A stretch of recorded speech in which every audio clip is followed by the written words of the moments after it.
Hi, and welcome to this week's episode of BariAftercare, the podcast. Well, I'm finally doing it. I'm going to be talking about the GLPs, which I have avoided for forever because I didn't really know how I wanted to approach this topic. And so I'm going to approach it in a very standoffish way. But I think it's important for me to bring up the thing that is relevant to my field when it comes to the GLPs. All right, so what's the name of the BariAftercare episode for today? GLPs, the be all and end all. All right, let's dig in, my friends. Stick with me because I think that this is going to be a different take on the GLPs. I'm not going to be talking about what they do and what they are. I'm going to be talking about some other things with a little bit of humor in here because we're going to go down history lane here for a little bit. All right, so there's been weight loss options for centuries. Weight loss, as you and I know, is not a new topic, but I looked up some of the different kinds of weight loss crazes and fads. And no, I'm not saying GLP-1s are a craze or a fad, so hold on. But I wanted to find out what's been popular over the different decades. And some of this is kind of comical. So I wanted to share some of it with you because some of you are going to remember some of these things. All right. So some people may call the GLPs a craze, the GLP-1 agonists, better known by their brand names, of course, Ozempic, Wegovy, Trulicity, semaglutide. There are others, right? Compounds and all kinds of things coming down the pipeline. New meds, right? So this trend, if you want to call it that, is going to continue to grow in popularity over time, unlike some of the other seeming weight loss marvels from days gone by. So what I'm going to do is I'm going to talk about some of the weight loss methods and things that took the world or the country by storm over the last century. Then we'll talk a little bit about the GLP-1s in particular and talk about, are any of these the be-all and end-all when it comes to weight loss? And then the bottom line. All right, so here we go. So fad diets. I want to just kind of describe fad diets. You know what they are, but I looked them up, right? And this was interesting to me. They've been around. Fad diets have been around since the late 1800s. So a very, very, very long time. So apparently weight loss has been a thing. The country's been obsessed with losing weight for a long, long time. And kind of what defines a fad diet is that they typically promise this unrealistic weight loss in a short time. And most fad diets, unlike the GLPs, which again, I'm not saying is a fad diet, but for the sake of this conversation, a fad diet is usually based on opinion. Clearly, the GLP-1s have a ton of science behind them, which we'll talk about a little bit more as we go on too. But a fad diet promises these miraculous weight loss results, very short time, usually word of mouth. When magazines came in and now we got social media and all these different kinds of things, and they're referred to as quick fixes, right? And so you probably, although you've not been around since the 1800s, have most likely tried a few of these quick fixes in your own time, right? Some of these fad diets.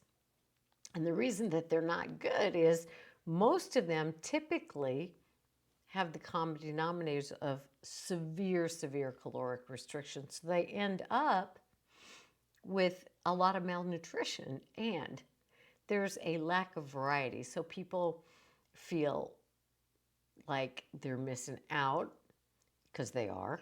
They feel unhealthy, right? They're tired, they're fatigued because they're not getting a lot of nutrition. They're feeling very unbalanced.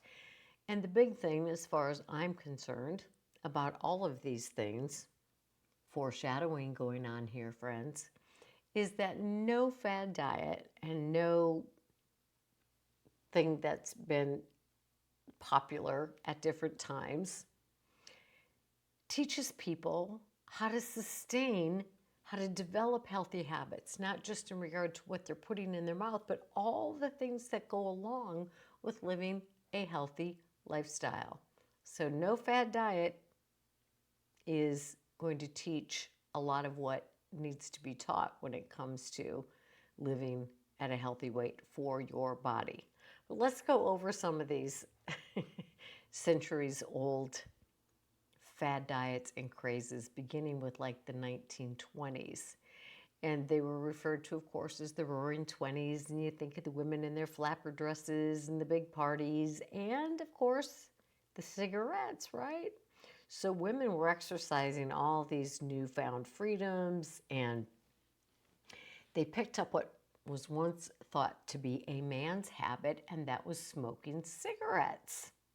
And the tobacco companies got wind of this trend. Women are smoking, and they started marketing to the customers, boasting the appetite suppressing benefits of cigarettes.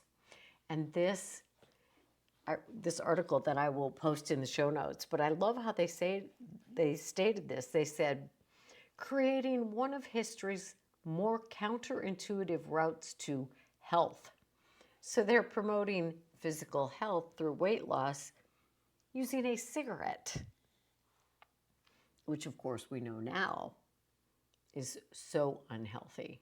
So that was the tobacco thing. And some of the advertising is interesting. It said, a Lucky Strike ad from 1928 said, reach for a Lucky instead of a sweet, and the result will be able to keep a slender figure. Okay, ladies, if you want to be slender, and apparently that's what society wanted as well, then reach for the cigarette.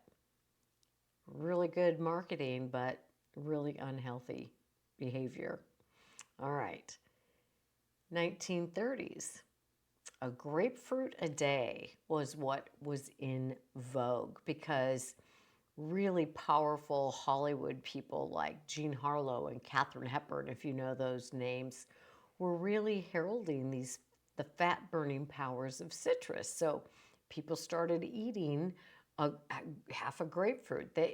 The diet, the trend was to eat 3 meals a day, but and the meals were protein-centric. So that the grapefruit diet was 3 protein-heavy meals a day. Not a bad thing in and of itself, right? But you add this half a grapefruit because it was supposed to burn the calories faster. So, people did get some extra vitamin C. The strict meal plans apparently associated with this, whatever the diet and the meal plans were, led to malnutrition. So that one's out. Then this one I hadn't heard of, and apparently it made a resurgence in the early 2000s. So you may have heard of this, but I had never heard of this. And this happened in the 1940s, and the fad diet at that time was referred to as the cayenne cocktail. And it wasn't an alcoholic beverage. There was an alternative health practitioner called Stanley Burroughs, and he introduced this cocktail of lemon juice, maple syrup, water, and cayenne pepper. And people were supposed to do this for 10 to 45 days. So you're supposed to restrict yourself to this diet that was intended to detoxify the liver, and along with it, shed lots of weight. All right, so that was the cayenne cocktail, and they referred to this as the master cleanse. So cleanses, although, we think of it as a modern term, was used in the 1940s. But the problem with this master cleanse, obviously there was extreme calorie restriction, and that can't be good for anybody. And they encouraged people to do this with detoxifying teas and saltwater flushes, which I've never heard of. And apparently, Beyonce did this when she prepared for her role in Dreamgirls, which came out in 2006. So 7 decades later,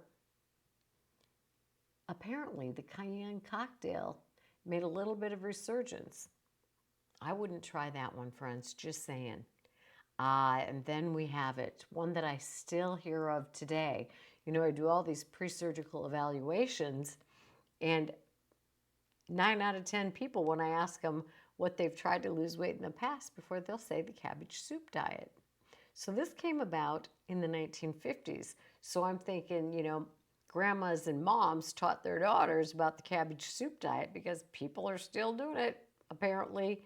And this was the crave for the 1950s housewives. And what they were doing is they were eating this stuff, this soup, this what they called miracle broth, 3 to 4 times a day. And all I can think is, oh my God, my stomach would be torn up. And of course, where's the protein, right? There's a lack of protein. There's a lot of calorie restriction, and people were getting dizzy. Studies proved that the majority of the weight that people lost from this diet, surprise, surprise, surprise, friends, guess what it was from? Water weight, right? Not fat loss. And of course, like so many other things, immediate regain. How long do you think you're going to live on cabbage soup? I mean, come on, friends. And then in 1960s, things changed. And this change was kind of permanent, at least to date. And that was Weight Watchers. And while Weight Watchers is currently going through a revolution of its own, this calorie counting, not calorie counting, but point counting system has been sort of in vogue ever since the 1960s.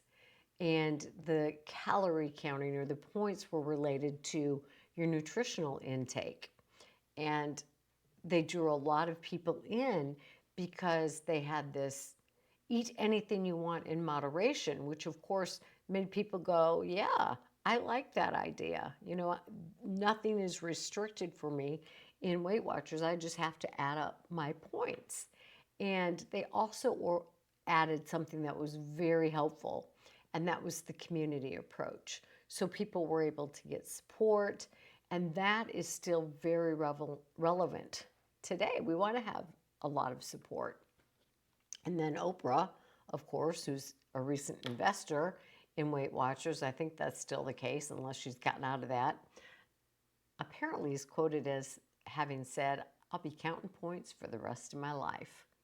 So I think that's something that if you've been invested in for a lot of years, it may kind of be ingrained, right? I know when I was in college, and that was in the 70s, which we'll talk about in just a minute, calorie counting was everything for me. I counted all the calories all the time. And I can still, spout the calories in a lot of foods because I had my little calorie counter book that I took everywhere. We didn't have smartphones to look it up on, but by God, I added those calories and I restricted many. It was very limited. So while Weight Watchers, the 1960s, while it measured and it limited the food intake like all the other diets, there was a sense of liberation that people got. And that's why Weight Watchers became so popular, because you weren't shamed if you ate a cookie, and you weren't shamed if you had some mashed potatoes. Nothing was completely off the table. And the positive reinforcement that group members got from the group. And I think those things are, that is great. I don't know. I've never been to a Weight Watchers meeting, and I don't know if but I'm guessing that they do.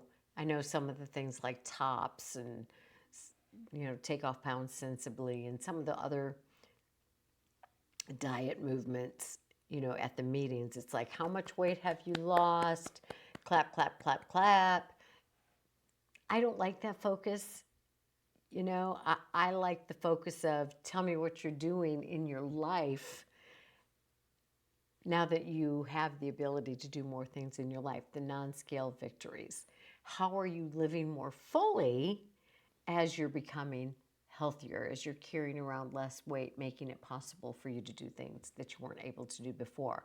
I would like that to be what's presented at support groups, regardless if it's a bariatric surgery support group or if it's a Weight Watchers meeting or whatever community neighborhood group you've got going of ladies. It's like, let's not focus on that weight. Let's talk about what we're able to do with improved health and a better quality of life. Ding, ding, ding. Hello, BariAftercare. So Weight Watchers, the point system, still in use today, I think, although it's changing and I'm not up on those changes. Then what happened in the 1970s, a little problematic. We found the little magic pill. That, ooh, here it is. This was to be the be all and end alls, right? The little magic pills. And I did not know this, but it was after World War II, and soldiers were reporting that those amphetamine prescriptions that they were given to help keep them awake and on guard and doing what they needed to do had an interesting side effect, which was appetite suppression. And buddy, did that catch on, right?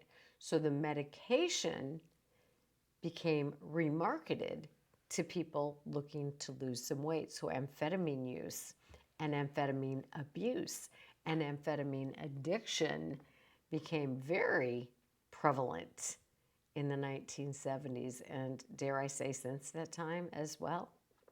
And then there were other drugs, right? The other magic pills. There was ephedrine and caffeine combined, called ephedra, and that was definitely the diet drug of choice for a while. And then there was fen-phen. And, I was, and a lot of us who are of this age are familiar with fen-phen, and I have a lot of good friends that took fen-phen. The problem was it was taken off the market, but not for another 20 years, because even though ephedra and fen-phen reduced hunger pangs, there was a lot of hypertension as a result. There were strokes, there were heart lesions that resulted, and I think that's what a lot of people are concerned about when it comes to the GLPs. Are there unknown side effects? And we will get to that in just a minute. But that's what happened with that little magic pill in the 1970s. And then in the 80s came Slim Fast fever. And Slim Fast was founded in 1977, but in the 80s, it became known as the Slim Fast, way of life. It hit its stride in the 80s, and their tagline was a shake for breakfast, a shake for lunch, and a sensible dinner. And that kind of laid the foundations, because there have been so many smoothie products and juice-minded cleanses and protein shakes, right? So we tell people still, if you're not a breakfast eater, it's better to grab a protein shake than nothing. And when you're going to an event, make sure you got a cooler in your car and have protein shakes in it, protein bars. So this is still something that's very popular. And I made myself a note yesterday because I want to have, I'm going to have a dietitian friend on the podcast and talk about, because there's also a lot of talk about real food, eating real food, getting your protein from real food. But a lot of us, including myself, will supplement our protein intake with protein powders and these protein shakes and protein bars. So I want to get some information from a registered dietitian who works in the field of bariatrics to give us some insight on that. But Slim Fast in the 80s apparently is where this have a shake for breakfast, lunch, and a sensible dinner thing came from. Again, I don't know if that's a horrible thing, because most of these shakes have tremendous amounts of vitamins and minerals in them. And if you're a bariatric person who's had a surgical weight loss procedure, then we really encourage you to take bariatric specific vitamins. And I'm going to harp on that here for just a minute while I'm on it, because just like if you know somebody, or if you've ever been pregnant, they have vitamins, prenatal vitamins specifically designed to give pregnant women what their bodies need for themselves and the growing baby. Well, if you've had a surgical bariatric procedure, then these vitamins are also formulated to give you specifically what you need. And so I really encourage people to invest in themselves in taking a bariatric specific vitamin. And my head just went somewhere, which is kind of why my train of thought slowed down, as did my voice. But you know what I was just thinking?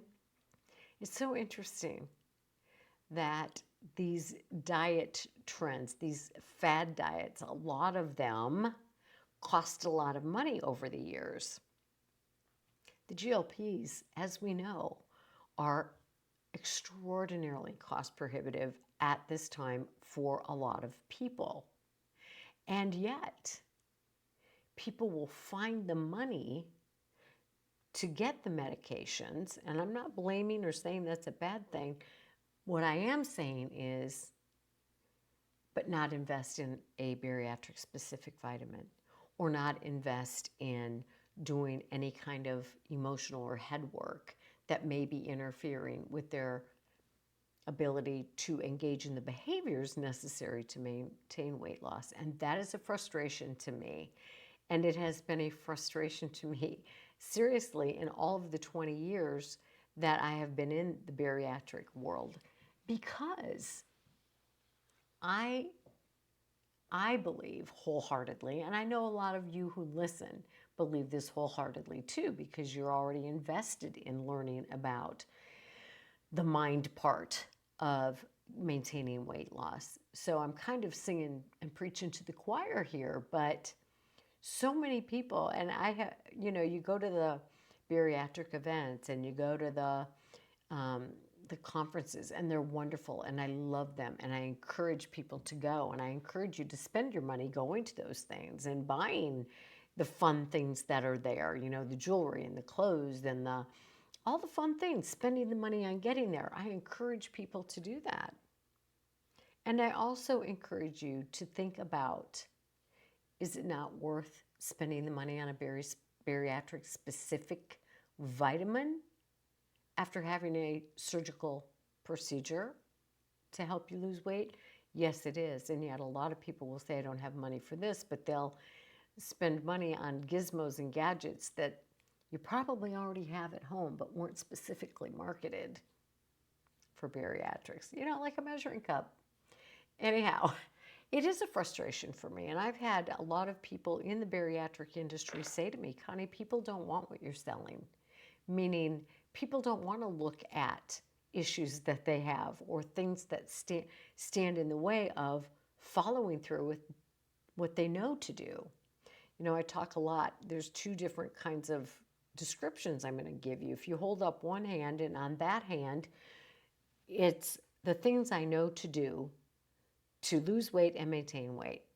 And you hold up the other hand and you say, but these are the things I do, and they don't match what I know what to do and what I actually do. People say when you know better, you do better. Not in all cases, because I'm guessing that almost everybody who has been a repeat dieter knows what to do to lose weight and keep it off. And yet there are obstacles that prevent them from doing that. So my job is to help people figure out what are the obstacles that prevent you from doing what you know to do. Now, another way that you can depict this, if you're a visual person, is to hold one hand high, up in the air, like at about your forehead level. And this is where you want to get. This is where I want to be. And this is in every area of your life. It could be in relationships. You want to have calm responses. You want to have healthy communication. You want to have open dialogue. You want to be able to approach people and share your thoughts and your feelings and be heard and all this stuff, right? In the world of bariatrics, you know where you want to be in terms of your eating plan, your exercise, your, all the water intake, the vitamin intake, the support people, all the things. This is where you want to be, but you hold up another hand, and it's about chin area. So you got one at your forehead, one hand at your chin. And that's the distance between what you're doing and what you know you want to do. So again, it's what is in between there? What are the obstacles that are in your way from following through with what you know to do to what you're doing? Well, that's what I do, right? And who wants to pay to discover what their problems are? Not a lot of people, but I'll tell you what, there are a lot of people who do invest in their health and their mental health and find those things out. And I will tell you, whether we're talking about weight or excessive spending or alcohol or drug consumption or excessive gambling, whatever it is, there are things that reside in your head that are the obstacles to doing what you need to do. And so, again, I'm speaking to the choir because a lot of you are willing to do that, but a lot of people are not. And that is a problem that I'm going to come back to in just a minute when it comes to any craze or fad diet or medication over the years. All right, so there we had that. We had the 1970s little pills, the 1980s, the slim fast fever, and then the 1990s came the anti-carb movements, right? The enemy switched from sweets, quit eating the sugar, and we're kind of there again, right? Quit eating the sugar, to carbs. Get rid of all the carbs. Get rid of the carbs. Dr. Atkins, the Atkins diet, right? So what they did in their marketing was get a lot of celebrities who convinced the masses to get rid of simple carbs, avoid any starches, even the complex ones, right? At any cost, and nothing but protein, protein, protein, protein, protein, which a lot of people saw very quick results, fast results, lost weight, but didn't feel well, right? Didn't do well, couldn't maintain. Who can sustain a life without any kind of carb? And it's not even good for us. That's what science tells us now, right? And then there was the South Beach diet, which a lot of people liked. And what this does is it placed fats and carbs on lists of good and bad. These are good carbs, these are bad carbs. These are good fats, these are bad fats. So they tried to make sure people got more nutrients that were found in fatty acids and whole grains. So we're still not away from the anti-carb thing to some degree. I think, it's interesting, science. And this is part of what I want to say about trusting the science when it comes to any of these things, because you have lived long enough that for sometimes we were told, science said, don't eat egg yolks. They're bad for you. Now science says, eat the egg yolks. Science said, don't eat the butter. Now they say, go ahead and eat the butter. Whatever it was. So you can find science to support just about anything. Now, that doesn't go for everything. Obviously, I think there's not a lot of science that's going to say cigarettes are good for your health. Nicotine and tobacco are good for your health. I think we're past that. But even with something I'm passionate about, which is food addiction, you can find science on both sides of that aisle to convince you that the science says there is no such thing as food addiction, and you can find science and research that supports absolutely food can be addictive. So science is a tricky thing, and research is a tricky thing, because you can skew the results to promote what you kind of want to say. And I even remember saying to a professor one time, so it's really, statistics can be a way to manipulate people. And he said, absolutely. Now, that's not the case with all science. And, and I am not one to talk about this, but I couldn't read a research article and tell you if the statistics skewed the outcome, because I'm not well versed enough or well educated enough. So there are not a lot of people who really are familiar enough with statistics and scientific research and processes to understand if the results are skewed or biased or not. But be careful, because science can lead us one way and science can lead us another way. And we have this thing called confirmation bias. We're going to seek out the information that tells us what we already believe. We want somebody to tell us what we believe, and what we're doing is already correct. So just be careful with science and research, because it's, trends over time, like the carbs and the sugar and the whatever. Now, the 2000s became a time of having what was referred to in this article that I read as a liquid life, right? Like, you want to get all these vegetables in, and it's easier when it's liquefied. So we had these cleanses, and you could order them online and they could be delivered to your door. And then people were doing smoothies and all these things. And the problem with some of those were that people were putting so much sugar from fruit into their smoothies that they weren't losing weight. They might have been gaining weight. So you have to be really, really, really careful with the information that you get and have, and how you interpret that. Okay, then in the 2010s, the paleo diet came in, right? Like around 2012, they say there was this renewed interest. Apparently, goes back to some time, and dairy, grains, sugar, beans, processed oil, salt, alcohol, and coffee were taken off the table. Get rid of all that stuff.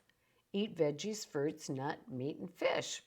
I don't know that that's a horrible thing either, but there's this big reliance on eating protein to feel full more quickly. And in the surgical realm of bariatrics, we still say do that. That's not a bad thing, but we don't say eliminate other foods, other nutrient-dense foods from your diet.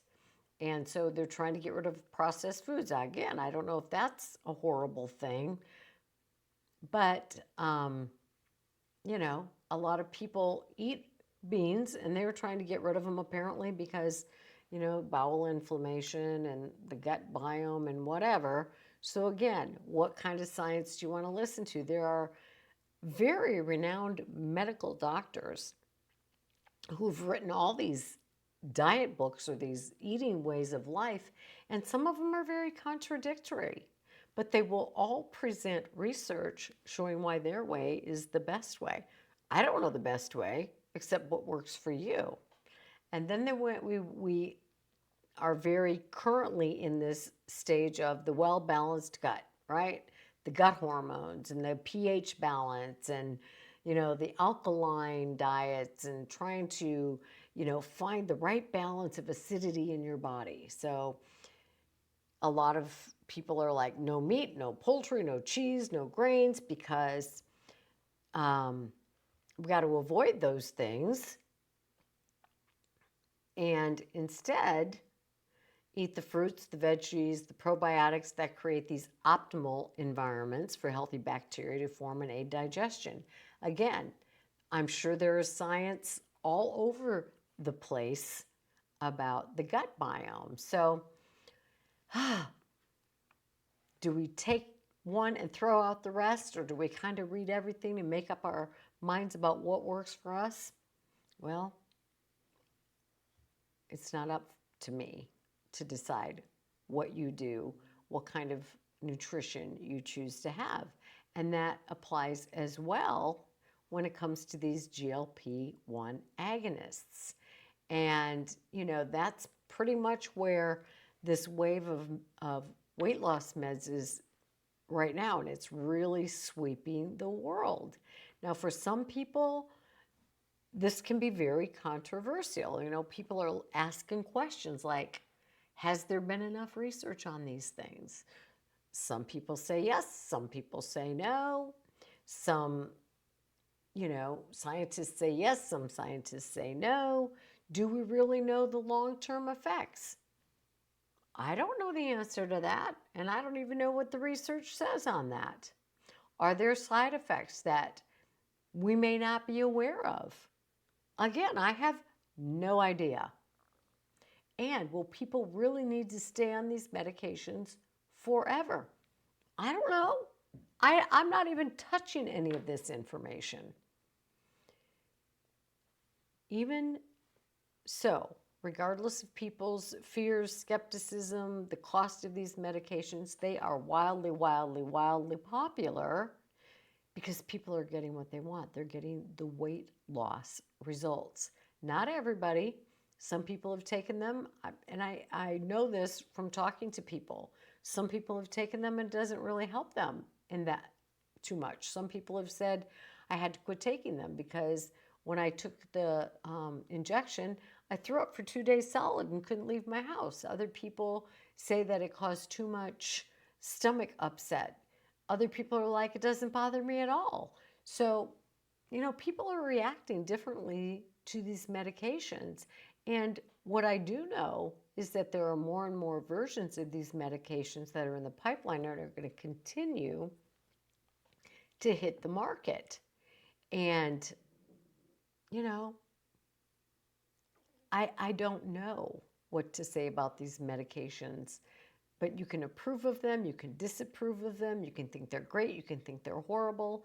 But for now, these meds are the weight loss option of choice for millions and millions and millions of people. So personally, it is not for me to say.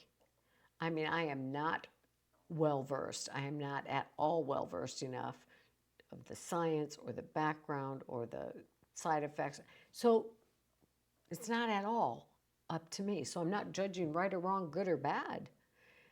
That is up to every human being alive to make decisions for themselves on what is good or bad, right or wrong for you. Your health, as I end all my podcasts with, is your responsibility this day and every day. And I get why people are taking them. I really do understand it, you know? But it's not a judgment issue. It's a personal decision issue.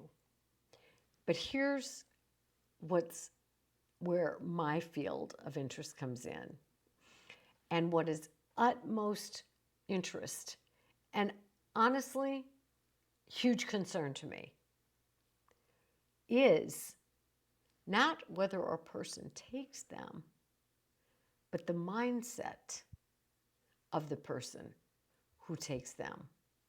And it's the same concern that I have about anybody who has bariatric surgery, any kind of surgical procedure to lose weight. I have the same concerns related to the use of GLPs as I do to the choice to have a surgical procedure or to go on a calorie restricting diet or almost any kind of weight loss method. And my concern is related to the mindset. So are people saying, I'm going to take this medicine, I'm going to have this surgical procedure, I'm going to go on this restrictive diet, I'm going to do this fad diet, and that's all I have to do? It's the be all and end all? You know what? I just take the meds and I do whatever I want. I don't consider, are there any interactions between the medications that I take with these medications? Are there any things, like if you have a surgical procedure, am I willing to give up NSAIDs? There are a lot of things that go into your decision to whatever procedure medication you take when it comes to losing weight. So my question is, are people relying on these medications? Are people relying on the surgical weight loss methods to do all of the work for them? And as much as those of us who work in the field of bariatric medicine, as much as we do and as hard as we try to get people to understand that this is only a part of the answer, even in the bariatric world, people are going to tell the people in the medical field, myself included, prior to having the surgery, nope, I get it. This is just a tool. This is just a tool. Post-operatively, years later, many of them will say to me, I just said that because I needed the clearance. I did expect it to do everything for me, and I get that. I understand that. A person who has struggled with their weight for years and years and years, and it's just a mental and physical nightmare. I get that. So again, I'm not shaming or blaming anybody. If that were me, I would probably try everything that came on the market too. I do get that. But what I really work hard is to help people understand that no matter what option you choose, there is work to be done. Nothing, no medication is going to do everything for you, right? So, unfortunately, I think a lot of people, if they're going to be completely honest with themselves, hope at least that the medication is going to do all of the work for them. And honestly, it's magical thinking. And it's unrealistically hopeful. I get the desire and I get the hope. Maybe this will be it. Maybe this will be the thing that works. But I think there's also an associated hope that all I have to do is take this medicine. All I have to do is have this surgery. All I have to do is quit eating carbs for a little while. All I have to do is stand on a machine with a strap wrapped around my butt while it jiggles my body, and lo and behold, the fat will disappear forever. The end. That's my fear. And if you don't know what I mean about the strap across your butt while it jiggles your body, when I was a kid, that's what the ladies were doing. They were standing on this machine. They'd put this like 6 or 8 or 10-inch strap around the behind, and it would jiggle, jiggle, jiggle. It was supposed to melt your fat off, and there you went. And that's my fear. That's my sadness. And here is an expanded version of all I have to do is take the medicine, have the surgery, quit eating carbs, jiggle my fat, and I'll be fine. Here's an extended version of the faulty thinking, because it doesn't always end there. The internal dialogue may secretly be, and when that weight goes off, I'm going to finally be happy. Other versions include, and when that weight goes off, I'm finally going to find a partner. And when the weight comes off, I'm finally going to get the approval I've been seeking from my mom, my dad, my coworkers, my friends, my aunt, my uncle, my grandma, the public. And the most heartbreaking of all, when I lose this weight, I'm finally going to approve of myself. This kind of thinking really takes us back to the larger picture of this unhealthy societal preoccupation that we've had. And it's a fictitious notion that size equals value, size equals workplace competence, size equals worthiness for a relationship with another human being, size equals having dignity as a human being. It is not true. And yet, not only does society buy into it, but people struggling with their weight so often buy into it, consciously or unconsciously, because they beat themselves up as much or more than society does, oftentimes. Not everybody, of course, but I'll tell you what, you don't work in a field for 20 years and not get anecdotal evidence. I have heard and seen so many people tell me how badly they beat up on themselves with their self-talk and the way they treat themselves. That this is one of the obstacles, right? And I think that this national obsession that men and women, that sometimes men impose on women, and women definitely impose on themselves far too often, is that if you don't wear a single digit-sized clothing, you are certainly not acceptable. Oh my God. That's been around for decades. Now, I believe that this has improved in recent years, maybe the last decade or so, because now we do see people who are of normal weight, right?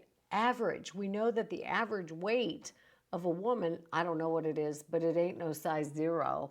I do know that. It ain't no size 4. So it's in the double-digit numbers, is average size clothing for a woman, but we berate ourselves. Society berates us. But now we have average size women and plus size women and men in commercials, not just for clothing, but for everything. And I think that is a huge victory. I really think it's a huge victory. But you know what I recently read, and this just saddened me to the core, that the Twiggy look of the 1960s is set to make a comeback. And that's going to bring with it a whole lot more complication to mental health, to ushering in a bunch of more disordered eating and eating disorders and body image issues, right? So the trends of society affect us, and how we think about ourselves affect us. And I will say, if I have an opinion about the GLP-1s, to me, it is not wise for a person who's looking to lose 10 or 15 pounds. I want to fit into the dress for the class reunion. Nah, I don't think that's what they're intended for, and I don't think it's a wise use. I'm going to tell you a personal story. I have made it very clear and public, and I talk about it a lot, that my body, when I turned 60, it just changed. Slight increase in weight, not a lot, but the shape of it, quite different, right? I never had anything around the middle, and now I do. And so consequently, I literally have gone out and bought all pants that are in a bigger size. It was weird for me because my weight didn't change very much. But you know what? I had a lady come in to help me clean my house because I was having a whole bunch of company and I needed a deep clean. And I said, "Wow, you've really lost weight since I saw you last." And she said, "I've been taking those injections." Now, she's not a big woman. She was not a big woman last time I saw her, but I was like, whoa. And she said to me, I was like, "Yeah, I just increased the size of all my clothes because my body has changed." She said, "Just try the injection." I'm like, no, I don't believe that's what that is for. I do not believe what that is for. If a person has weight that is really impacting their health and their mobility, I think that's what those weight loss medicines are for. Not somebody who wants to lose 10 or 15 pounds, because that to me says more about your mental health than it does how weight is affecting you and how society is pressuring. All right, so here's the bottom line, and here's my issue, regardless of how a person opts to lose weight. No medicine, no injection, no calorie restricting diet, and no butt jiggling device is the be all and end all. It just is not. No medication, injection, calorie restricting diet, or butt jiggling device can address the behaviors that you've got to do to maintain weight loss, regardless of how you have it. If you have a surgical procedure, your body does that wonderful thing it does and resets, and you lose the weight with the help of the surgical procedure, but you're not going to keep it off. And you know this to be true, and you've seen it to be true, and you may have experienced it to be true.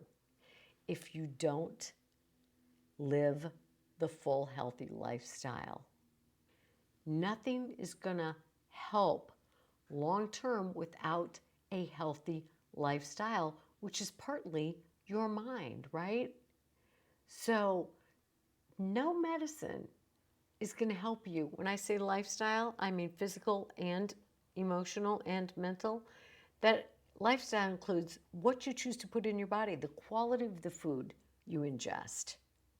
So you can't just eat junk food regardless of what you do to lose weight and think it's going to be okay, that you're going to be healthy and that you're going to maintain weight loss. Because maybe you'll maintain the weight loss, I don't know, but you're sure as heck not going to be healthy. And you're not going to improve your lifespan if you're eating pure crap. End of story. So nothing's going to help if you don't learn to put healthy foods in your body at healthy portion sizes into your body, and if you don't move your body to some degree, and if you don't learn to set boundaries with people, no, I'm sorry, I'm not going to eat that. No, I'm sorry, I don't want a second helping. No diet method is going to work if you can't learn to stand up for yourself, if you can't set boundaries. And that's not always related to food, but it's about how you feel about yourself. Because if I don't stand up for myself, I don't feel good about myself. And if I don't feel good about myself and food is my source of comfort, then I'm going to turn to that. So there are physiological things, the biological gotta do do's, right? Drinking the water, eating the protein first, um, maintaining healthy portion size, taking the bariatric specific vitamins, getting some movement, all of those things that you've learned forever when it comes to weight loss and weight maintenance. But there are a slew of mind skills that you need to learn and master to keep weight off. And I know that people get tired of me talking about these things. Maybe, I don't know. But if you can't sustain motivation by yourself to do the things, to eat the healthy foods and take vitamins and all of the rest of the biological things, if you lose motivation and you go right back to the old habits, that's a problem. If you have trouble standing up for yourself or setting boundaries, if you have trouble letting go of shame that's come from being bullied about your weight or anything else, if you have pain and unresolved emotional baggage related to being abused or neglected, which may have nothing to do with what you put into your mouth, but it might. But if you don't learn to believe in yourself because of past trauma or past hurt, it's going to be really hard for you to maintain weight loss. And I've said this a bazillion of times. But let's talk about and a reminder of the fact that there are so many factors that lead to weight regain, weight gain to begin with, the disease of obesity. Some can be managed and some cannot. So genetics, culture, the society you grew up in, what people brought into your home when you were a child, you don't have control over any of that. But you do today have an option about what you put in your mouth. You do today have an option whether you exercise or not. You do have an option of who you choose to hang out with, and that is going to have an impact on your lifestyle to include your weight. Absolutely is. And you do have a choice to get help if you don't believe in yourself, or if you're surrounded by a bunch of people who don't believe in you. You have choices about what to do with those things. So if you want to engage, if you look at what are the obstacles between me knowing what to do and doing those things, some of the obstacles are going to be related to things in your head. So engaging in the healthy lifestyle behaviors, the lifestyle, whether it's related to maintaining weight loss or any other aspect of your life, healthy relationships, what you pursue educationally or in your career, how you volunteer, your spirituality, your financial status, it requires getting real. And let me tell you some getting real points here.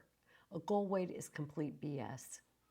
Your body is not going to respond to your desire to be a certain weight because you may not have the genetics. You may be on medications that cause weight gain. You may not have access to all of the things. So a goal weight is complete BS. You're setting yourself up for misery with that.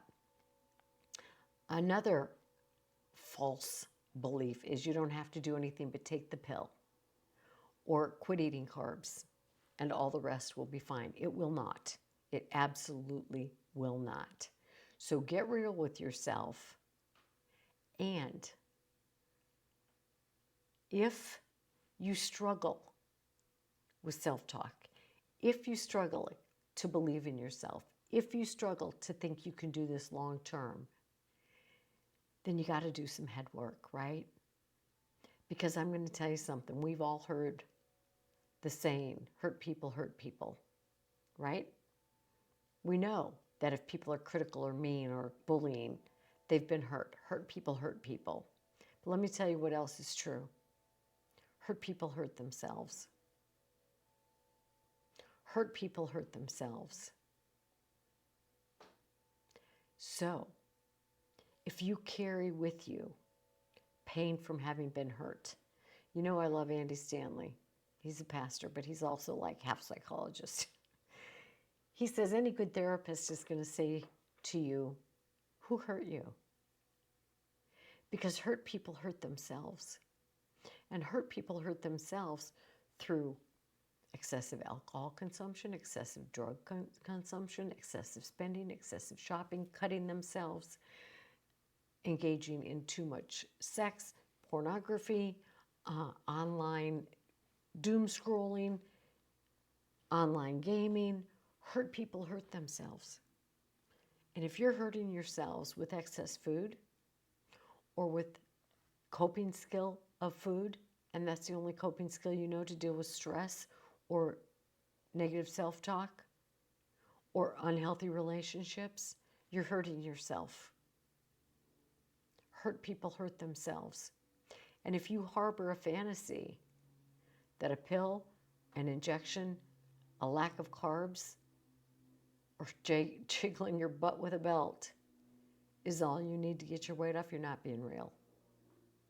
Because maintaining weight loss requires the gotta do's, the physical gotta do's and the emotional gotta do's. And the emotional gotta do's mean getting rid of the obstacle of low self-worth, sustaining negative self-talk, not being able to maintain motivation, struggling to assert yourself, not knowing healthy communication skills, having recurrent problems in relationships, having unresolved family of origin issues, then you need to engage in the things that will help you remove those obstacles so that you can treat yourself like a person who values themselves treats themselves.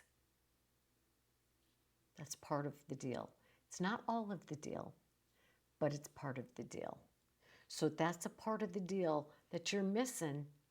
Invest not only in the things you're going to invest in, but invest in your mental health. Invest in bariatric specific vitamins. Invest in therapy, coaching, a personal trainer. Invest in those things as well as the fun, playful things. Right? So here's your take-home messages. You choose what you're going to do to lose that weight. It's up to you. Then do the rest to keep it off and get the help that you need. So whether you have had a surgical bariatric procedure or not, please share this information with others you know who are struggling to lose weight, with people who you think might be counting on a surgery or a pill or some other way to lose weight, and that's all they think they need. Or they think it's going to make them happy and their life will be happy. If you're not happy to begin with, you're not going to be happy later. Do the work you need to do for your body and your mind. That's what I've got for today, guys. Thanks for being part of this. Thanks for listening to the podcast. Please be sure to send me topics of interest that you have, because after 203 episodes, I need some help knowing what you want to hear about. All right. It was good to be with you, and I appreciate more than you know the comments I get back, the feedback that I get, and the fact that you choose to spend your time with me. All right, see you next time. And please join our full BariAftercare program, www.bariaftercare.com. Thanks again.